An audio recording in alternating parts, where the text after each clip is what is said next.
Bismillahirrahmanirrahim. Assalamualaikum warahmatullahi wabarakatuh.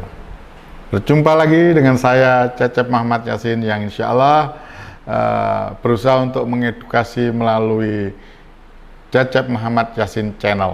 Nah, saudaraku, ada pertanyaan juga, kembali ada pertanyaan, saya menjawab pertanyaan ya, yang dalam posisinya adalah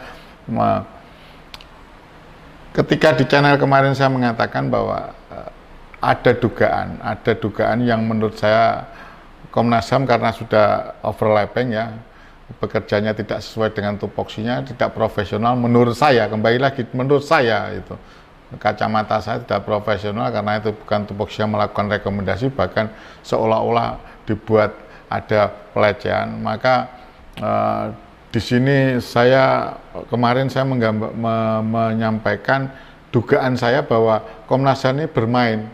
Nah, bermainnya ini patut diduga ingin mengaburkan adanya persoalan lain berhubungan dengan terbunuhnya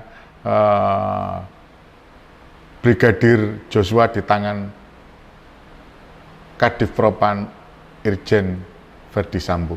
Ya, ada yang memang itu juga Brada Eliezer ikut membunuh atau menembak, tapi kan bisa jadi itu dalam tekanan dan sebagainya. Saya tidak bisa menyalahkan, yang jelas saya tetap meyakini bahwa begitu banyaknya sosok-sosok yang terlibat dan berusaha menutup-nutupi, dari pangkat Brigjen sampai Kombes, sampai AKBP, sampai Kompol, sampai itu aja mereka seperti ketakutan. Maka ya saya meyakini ketika itu posisinya Baradae juga dalam posisi ketakutan, sehingga di awal dia ikut permainan daripada Verdi Sambo.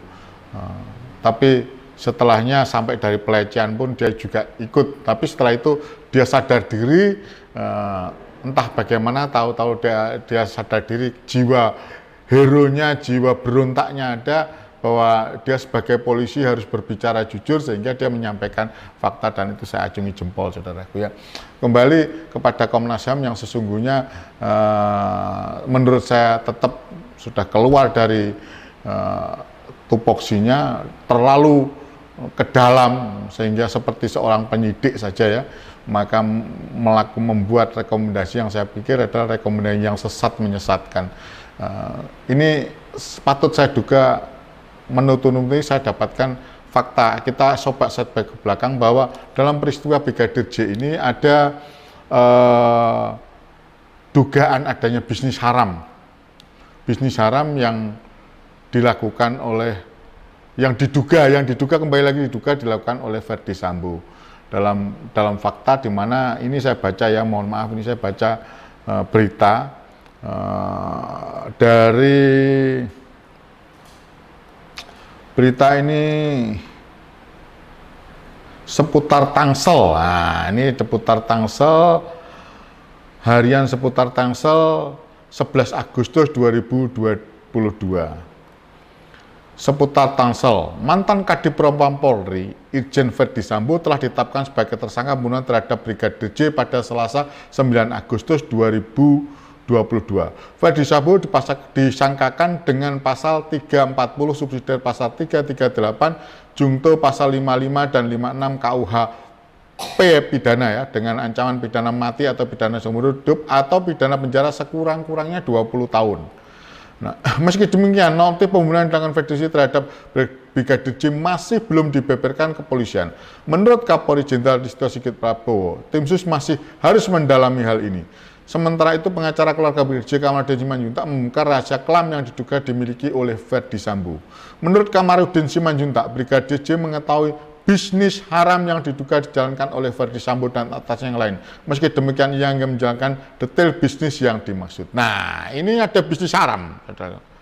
Bisnis haram ini yang menurut saya harus dibongkar oleh polisi dan disampaikan kepada rakyat, karena rakyat berhak untuk mengatakan, benar tidak sih Verdi Sambo ini memiliki bisnis haram. Namun fakta yang kita lihat, yang saya lihat, itu saat ini sedang gencar-gencarnya sampai Kapolri membuat atensi untuk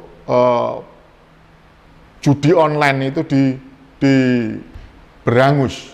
Nah, kita lanjutkan lagi saudara ya. Menanggapi isu bisnis haram hingga wanita yang juga dimiliki Ferdi Sambo itu, ahli hukum tata negara memberikan komentar. Meski banyak spekulasi terkait motif pembunuhan terhadap Brigadir J, Merifat menekan tidak ada legal standing untuk menghabisi nyawa orang lain dengan alasan apapun. Ya memang kita itu apapun yang terjadi, kalau masalah hukum itu tidak boleh kita main hakim sendiri, itu tidak boleh, dan itu yang dilarang di negara kita ya. Nah, apalagi dilakukan oleh seorang penegak hukum, karena itu dalam konteks ini Mabes Polri harus membuka ini seterang-terangnya, tegas dan benar. Terlebih kata Revil yang diduga memiliki bisnis haram adalah Ferdi Sambo yang kala itu menjabat sebagai Kadif Propam Polri. Dan jangan lupa ini adalah Propam, apalagi kepalanya divisi yang merupakan polisi yang mengatakan bahwa buat apa mempertahankan posisi tercela, pecat saja katanya. Nah, jangan sampai kemudian justru paradok tuturnya, ini tuturnya benar. Katanya benteng terakhir polisi itu justru malah tempat, katakanlah misalnya kalau ada bisnis haram dan sebagainya bersama, ini aneh bin ajaib jadinya, kata Eri Revlion. Mantan staf ahli Mahkamah Konstitusi menilai berdasarkan polling yang dibuatnya melalui media sosial, motif pelecehan seksual dalam pembunuhan Brigadir J sudah tidak dipercaya publik sehingga skenario-nya sudah usang. Saya sendiri juga nggak percaya. Udah nggak percaya, apalagi kemarin polisi sudah mengatakan begitu. Kalaulah Komnas HAM mau bermain-main dalam sikap itu, makin nggak dipercaya sama masyarakat. Terlebih Ferdi Sambo telah disangkakan dengan pasal pembunuhan berencana yang semakin memperkecil kemungkinan adanya pelecehan seksual ya, pelecehan seksual.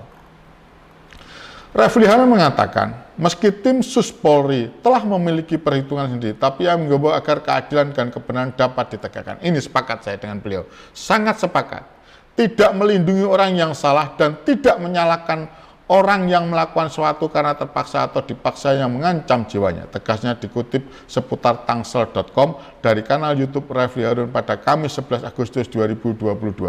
Mantan Komisaris PT Jasa Marga itu pun menjelaskan Baradae bisa dibebaskan apabila dia melakukan perintah tersebut dalam kondisi terpaksa yang kalau tidak dilakukan maka nyawanya bisa terancam.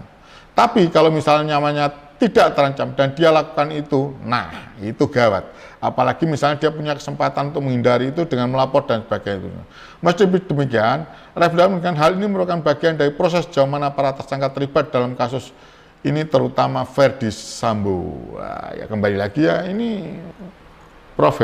Revli Harun ini mempertanyakan, nah memang harus dibuka, bisnis haram apa?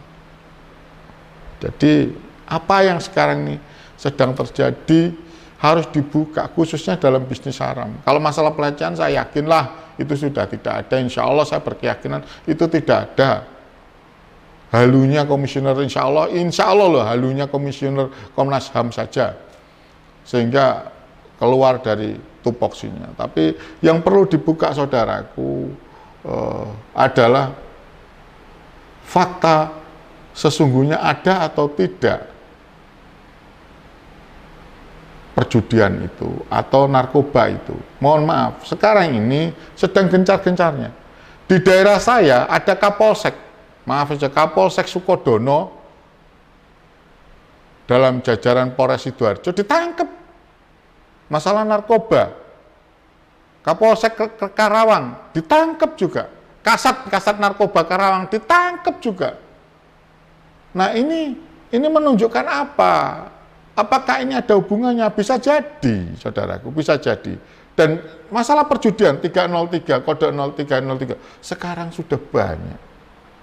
Sudah ditangkepi, bahkan ada aping yang lari, ada sebagian ditangkepi, disampaikan juga di Aiman kembali lagi bahwa saatnya polisi berbenah, buka peristiwanya ini. Buka peristiwa ini, apa yang terjadi, kalau tidak, ya mohon maaf, polisi menjadi zero.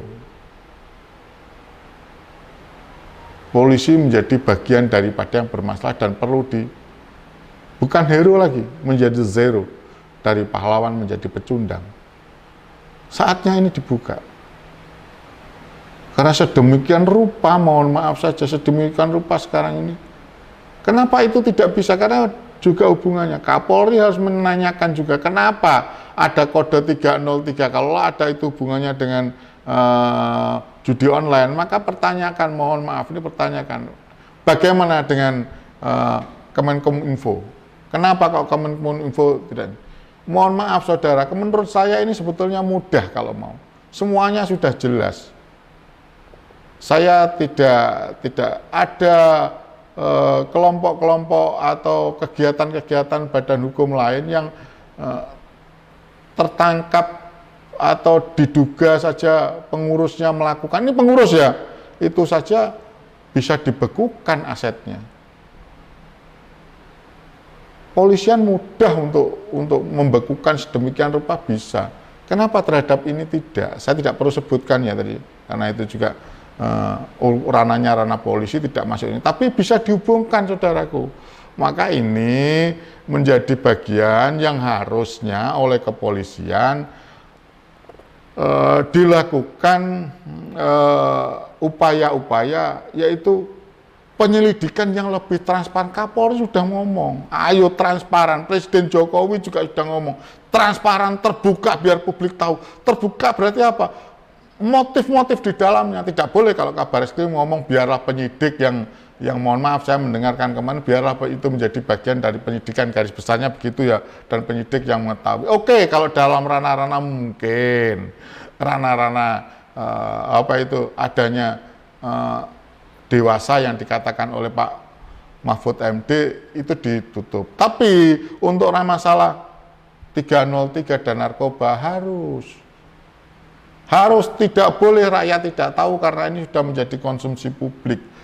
Rakyat berhak yang membayar pajak untuk membuka. Maka dari situ sebaiknya ini juga bagian daripada berhubungan dengan hak asasi manusia, sebaiknya ranah inilah yang harus dilakukan kepada Kompolnas, kepada Komnas HAM. Ini yang harusnya kalian buka, kejar ini. Kenapa? Kami rakyat membutuhkan kejelasan tentang adanya kematian Brigadir J berhubungan dengan 303 ya, kode 03 perjudian, dan mohon maaf, cukup jelas ada apa sampai tabungannya Brigadir J yang sudah terbunuh bisa. Kabar yang KP terima, pernyataan daripada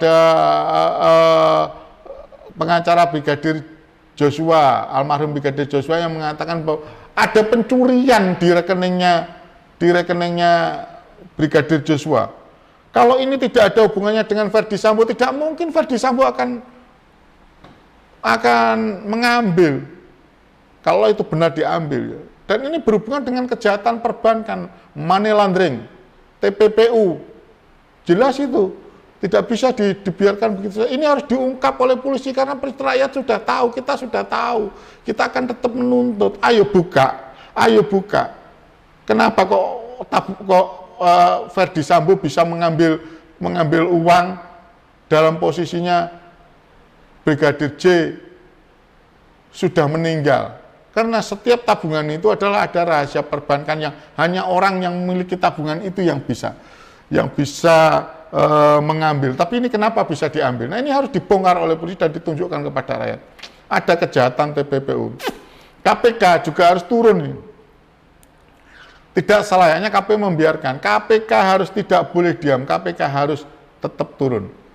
Ini yang saya katakan, bahwa semoga saja apa yang dilakukan, apa yang saya sampaikan ini mengedukasi dan didengar oleh Bapak Kapolri, juga oleh Ketua KPK, juga didengar oleh Komnas HAM dan Kompolnas, bahwa tugas jenengan untuk membuka ini semua. Tugas jenengan untuk menjadikan ini terang benderang tentang adanya kematian Brigadir J yang berhubungan dibunuh oleh atasannya Verdi Sambo, Irjen Verdi Sambo, mantan Kadipropam, karena sebab adanya masalah perjudian dan narkoba. Juga hubungannya yang tentu saja dihubungkan dengan kenapa bisa, kalaulah itu benar, kabar yang kami terima, pernyataan yang kami terima, omongan dari keterangan dari pengacara Brigadir Joshua mengatakan bahwa ada pencurian uang yang dilakukan oleh Verdi Sambo. Ini kan jahat sekali. Sudah orangnya dibunuh, setelah itu barangnya dirampok. ini seperti sebuah perampokan. Dan ini harus juga bertanggung jawab siapa orang bank yang mengeluarkan itu. Itu harus. Kalau itu tidak ada kerjasama, tidak mungkin. Tidak ada kerjasama, tidak mungkin terjadi. Ini sekali lagi saya berharap kepada Bapak Kapolri, kepada KPK, Ketua KPK, dan kepada Kompolnas juga Komnas HAM. Ini yang harus, karena ini adalah hak warga negara sebagai pembayar pajak. Itu dari saya. Salam sehat, salam merdeka, salam berkedaulatan. Tetap kita rakyat mengawal terbunuhnya polisi yang baik Brigadir Joshua. Dan juga jangan lupa saudaraku, ada peristiwa yang sangat jelas dalam hubungannya dengan pelanggaran HAM dan sampai sekarang menjadi banyak pertanyaan, yaitu peristiwa terbunuhnya 6 laskar FPI pengawal IBHRS, pengawal IBHRS. Wabillahi taufik wal hidayah. Wassalamualaikum warahmatullahi wabarakatuh. Cecep Muhammad Yasin menyampaikan.